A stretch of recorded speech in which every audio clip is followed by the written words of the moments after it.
tiếng Anh khi bạn bị cướp. Stop, don't touch me. Dừng lại, đừng chạm vào tôi. Stop, don't touch me.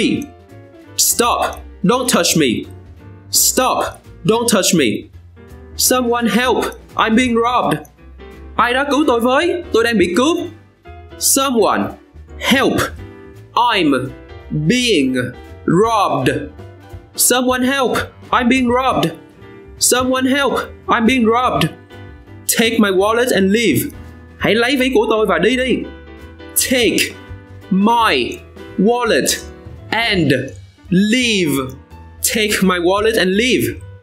Take my wallet and leave. Please calm down. I'll do as you say. Làm ơn hãy bình tĩnh. Tôi sẽ làm theo những gì bạn nói. Please calm down. I'll do as you say. Please calm down. I'll do as you say. Please calm down. I'll do as you say.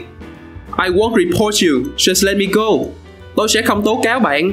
Cứ để tôi đi đi. I won't report you.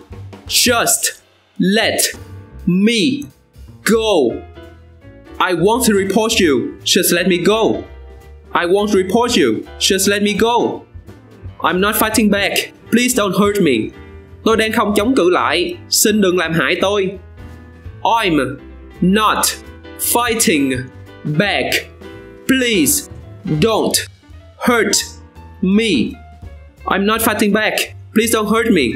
I'm not fighting back. Please don't hurt me. Can I please keep my phone and passport? Tôi có thể làm ơn giữ lại điện thoại và hộ chiếu của tôi được không?